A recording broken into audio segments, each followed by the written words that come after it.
빗썸의 비트코인 오지급 사태가 이번 주 크립토 시장의 가장 큰 뜨거운 이슈 중에 하나였습니다. 유령 비트코인 62만 개가 오지급되는 사고가 일어나면서 크립토 시장 전반에 불안감을 키우기도 했는데요. 과연 이런 오지급 사태는 왜 일어난 것인지, 재발 방지 대책은 어떤 것들이 있는지 한번 알아보도록 하겠습니다.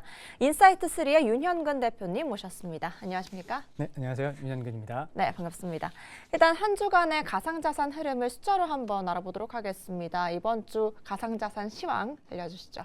네, 이번 주도 지난주에서 거시적 경제 불안 요소가 심했고요. 그래서 특히나 우리나라 국내 같은 경우는 비싼 발 리스크 때문에 국내에도 주요한 영향을 미쳤습니다. 숫자로 말씀드리면 비트코인은 현재 66,000달러 선, 이더리움은 1,940달러 선에서 거래가 되고 있으며 미국 연준의 케빈 워시 연준 의장 후보가 지명되면서 불확실성이 가중되고 레버리지 청산 물량이 계속되면서 전주 대비 약세 흐름이 계속되고 있습니다. 그래서 전체 크립토 시총도 전주 대비 4.5% 빠지는 등 계속해서 약세 흐름이 이어지고 있습니다. 특히나 공포지수가 코인마켓캡 공포지수가 8로 100주 만점에 8점이라서 극단적 공포가 유지되고 있고요. 그 얘기는 투자자들이 투자하는 데 있어서 굉장히 어렵게 생각하고 있습니다. 네, 그렇다면 특히나 빗썸 오지급 사태가 가장 큰 이슈 중에 하나였는데 잊지도 않은 62만 개 비트코인이 어떻게 하면 이렇게 오지급이 될 수 있었는지, 왜 일어난 건지 궁금하거든요. 네, 빗썸 사태 같은 경우는 정말 놀라운 사태였습니다. 간단하게 말씀드리면 우리가 흔히 얘기하는 것처럼 예전에 삼성증권 사태처럼 패핑거라고 하는데요. 담당자가 실수로 단위를 잘못 입력하면서 발생하는 문제입니다. 쉽게 말하면 우리가 1000원으로 입력해야 되는 걸 1000BTC로 입력하면서 발생되는 문제가 되었고, 그럼으로써 1000원이 돼야 될 것들이 1000BTC, 총 60조 원에 이르는 그 BTC가 발행되면서 그 문제가 발생됐었습니다. 문제는 갑자기 랜덤박스 선물 받는다고 좋아했던 그 이용자들이 그 클릭하면서 2000BTC라고 하는 굉장히 놀라운 2천억 원, 개인당 2천억 원이라고 하는 돈이 생기면서 여러 가지 커뮤니티 이슈가 되기도 했는데요. 그러면서 일부 인원들은 재빠르게 그 BTC를 매도하면서 장내 매도 압박에 따라서 다른 거래소들이 9,800만 원에 이르는 그 BTC 가격이 형성되었는데 8,800만 원까지 떨어지면서 굉장히 큰 시장이 흔들리는 사건이었습니다. 네, 일단 메커니즘 그리고 타임라인 한번 조금 더 짚어보도록 할까요? 네. 슬라이드 보면서 말씀드리고 싶은데요. 네네. 간단합니다. 2월 6일 날 빗썸은 모종의 랜덤박스 이벤트로 이용자들에게 동기부여 차원에서 2,000원에서 5만 원 상당의 원화를 지급하는 이벤트를 했었습니다. 당첨자 발표하고 296명에게 당첨금을 지급했는데요. 문제는 이 담당하던 담당자가 실수로 아까 말씀드린 것처럼 단위를 실수하면서 패핑거 사태가 일어났고요. 빗썸은 비트코인이 4만 개밖에 보유하고 있지 않음에도 불구하고 15배가 이르는 62만 BTC를 발행하게 되면서 유령 코인 문제가 발생되었습니다. 문제가 되는 그 사항들은 유령 코인의 문제는 기본적으로 장부에 없는 유령 코인이 발생됐고, 그럼 빗썸이 보유하고 있지 않았던 코인이 발행되는 순간 거래소에 대한 신뢰도 깨지는 사건이라고 할 수 있습니다. 네. 그렇다면 지금 현재 상황은 어떻습니까? 지금 99.7%는 회수가 완료됐다고 하던데요. 나머지는 지금 어떻게 되고 있나요? 네, 이게 첨예한 문제가 있는데요. 총 1,788개가 시장에 매도되면서 시장의 가격이 하락되고 1,788개를 또 시장에서 매수하신 분들도 계시지 않겠습니까? 그런 분들은 이득을 받겠지만 문제는 그겁니다. 130억 원에 해당하는 그 코인들이 일부 현금으로 출금이 되었기 때문에 출금으로 현금된 사람들에 대해서 어떻게 조치를 할 것인가에 대한 부분이 있고요. 이미 위에 회수된 물량 자체는 빗썸이 보유한 자체 물량으로 해결을 하고 있다고 하지만 일단 고객 예치금에 대한 담보 문제도 발생했고, 가상자산 회수에 대한 문제가 발생했는데요.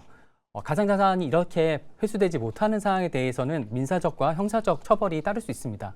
형사적으로는 손해가 없다고 하더라도 형사 배임죄라든가 횡령죄가 성사되지 않는다고 하더라도 민사적으로는 부당 이익 환수가 가능하기 때문에 첨예한 문제가 발생되고 있습니다. 그래서 실제로 이찬진 금융감독원장 입장에서는 오지급된 코인을 현금화한 사람들이 재앙화된 상황에 처할 거다라고 이제 인터뷰하시면서 문제를 가중화하고 있습니다. 네, 그리고 2018년에 삼성증권의 유령 주식을 매도했던 그런 사태와 약간 평행이론이라는 얘기들도 있거든요. 이와 관련해서도 한 번만 짚어주실까요?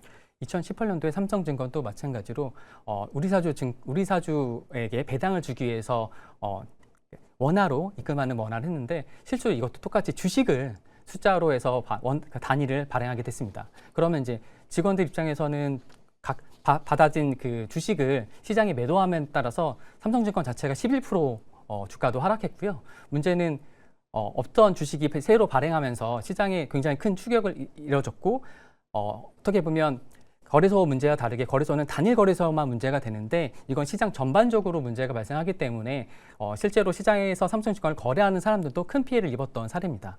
네. 그렇다면 이러한 사례들을 통해서 규제 칼날도 좀 얘기를 해봐야 될 것 같은데 금융당국이 전 방위적인 압박을 지금 가하고 있잖아요. 네, 맞습니다. 이거에 대해서 또 빗썸의 대응과 이런 것들도 한 번만 더 알려주실까요? 네. 빗썸에서는 발빠르게 일단 대책을 발현했습니다. 그래서 빗썸이 피해 구제를 위해서 피해자가 아까 말씀드린 것처럼 거래를 위해서 발생한 손해나 이런 것들에서 110% 보상하겠다. 결과적으로 10%를 더 얹어서 보상하겠다는 했고 그 시간대에 접속한 사람에게는 2만 원 상당의 원화를 지급하겠다. 그리고 거래 수수료 향후 일주일 동안에 빗썸에서 거래한 사람들에게 수수료를 받지 않겠다라고 했는데 문제는 이것만 가지고서 모든 것들이 해결되지 않는다는 점에 있습니다. 재발 방지 위해서도 빗썸에서 일단 대책을 내놨습니다. 고객 보호 펀드라고 해서 1,000억 원 규모의 펀드를 조성해서 이런 향후에 문제가 발생하는 경우에는 충분히 대처하겠다라고 해서 발표를 했고요. 그리고 이제 아까 말씀드린 것처럼 내부 통제 시스템이나 단계별 결제 라인이 없던 것들을 대비해서 시스템 강화하겠다. 외부 진단도 받고 다중 결제 프로세스 도입하고 AI의 기능을 도입해서 실시간 모니터링도 하겠다라고 발표를 했습니다. 네. 또 업계 파장도 많습니다. 뭐 우리는 다르다, 뭐 공동의 위기 이러한 얘기들도 있는데 어떤 부분에 있어서 조금 빗썸은 달랐던 건지도 궁금하거든요.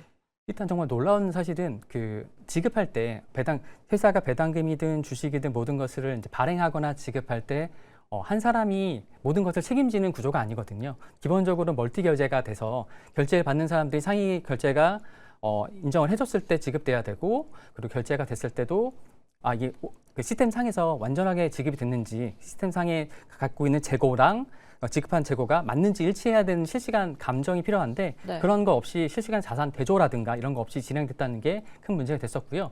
업비트는 반면에 자기들은 24시간 내에 5분 동안 계속 자기 자산을 모니터링하는 실시간 자산 대조 시스템을 가지고 있다라고 발표했고 그리고 또 문제가 발생됐을 때는 킬 스위치를 갖고 있어서 금방 처리할 수 있다라고 하는 어떤 여러 가지 것들을 강조해서 업계 표준을 보여주고 있습니다. 네, 그렇다면 실시간 잔고가 연동이 되는 시스템이 마련이 되고 또 킬 스위치라고 아까 말씀하셨다시피 바로 좀 진압을 할 수 있는 시스템이 만들어진다면 이러한 우려는 조금 없어질 수 있을까요? 다행스럽게도 거래소가 아직은 그런 부분에서는 충분히 가능하게 협조가 되고 있습니다만 문제는 이거 하나만 가지고 이 사태가 줄어들지 않을 것 같습니다. 지금 현재는 갖고 있는 자산에 대해선 그 실시간 감정을 할 수 있는 시스템 자체가 아직 구비가 안 됐기 때문에 그 구비하려면 일단 자본이 많은 거래소들만 살아남을 거고 지금 현재 중소형 거래소 같은 경우는 그런 시스템이나 내부 총대 시스템 구비가 자본이 필요하기 때문에 어려울 것으로 전망하고 있어서 그런 경우는 자연스럽게 도태될 거라고 보고 있고요. 가장 큰 문제는 이런 시스템 구비가 빗썸 같은 경우도 지금 바스프 실시간 빗썸 바스프 인증을 지금 점검받고 있는데요. 이 인증을 점검받지 못하고 통과하지 못하게 되면 빗썸 거래소를 이용하시는 분들은 빗썸 거래소를 이용할 수 없게 되고 그렇게 되면 빗썸에 잠겨 있는 자산을 갖고 계시는 분들이 굉장히 많은 불편을 얻을 수 있습니다. 그리고 또 국내 2위 거래소란 빗썸 자체가 바스프를 통과 못하는 사실은 글로벌하게도 굉장히 큰 문제점을 제기할 것으로 보여집니다. 네, 이와 관련해서 국내 가상자산 규제 및 입법 동향도 한번 살펴보도록 하겠습니다. 먼저 11일에 국회 정무위원회에서 이 빗썸 경영진에 대한 질타가 쏟아졌다고 하는데 그러고 나서 또 입법 관련해서 얘기도 있었나요? 맞습니다. 굉장히 일단 대표가 나서서 사과도 하고 여러 가지 했지만 여러 가지 문제점에 대해서 정무위에서는 대관 중심 문제는 빗썸 자체가 기본에 이벤트 중심의 대관 형태의 경영을 했다. 결과적으로 보안 중심의 거래라든가 이런 것들이 안정하게 이루어질 수 있는 체계를 만들어줘야 되는데 그렇지 못하고 보안 운영 자체가 20명 언더로 국내 2위 거래소인데 보안 인력 자체가 20명밖에 없었다. 반면에 대관 인력은 전 금감원 출신의 대관 인력이 7명 포함해서 굉장히 많은 인력이 있었던 거죠. 인력 불균형이 있었고 대관 평균 경영을 굉장히 질책을 했었고요. 경영진이 사과했지만 이런 문제가 발생했을 때는 입증의 책임과 상관없이 거래소가 이용자 피해를 100% 보상해야 된다. 이렇게 질책을 했었고 무과실 책임 도입도 이제 하고 있습니다. 심지어 정책위원장인 한정혜 정책위원장 같은 경우는 거래소 대주주 지분을 통제하면서 거래소가 가진 문제에 대해서도 적극적으로 대처해야 한다라고 해서 의견을 내세우고 있습니다. 네, 그렇다면 마지막으로 이번 주 시장에 대한 한마디를 하면서 마무리해 보도록 하겠습니다. 한마디 부탁드립니다. 이번 빅텀 사태는 우리가 향후 입법하고 있는 디지털 자산 기본 2단계 입법 회의에도 굉장히 큰 영향을 미칠 거라고 보고 있습니다. 그래서 기존의 신고제로 되어 있던 바스프 자체도 인허가제로 굉장히 까다로운 절차를 밟게 될 것 같고요. 그런 경우에는 다른 거래소들이 갱신할 때도 큰 어려움을 겪을 것으로 보고 있습니다. 그리고 또 내부 통제가 의무화 법제를 하겠다라고 하고 있어서 아까 말씀드린 것처럼 중소형 거래소들로 이런 것들을 유런 코인 방치 시스템을 의무화하지 못하면 도태될 것이다라고 해서 큰 어려움을 겪고 있을 거라고 보고 있습니다.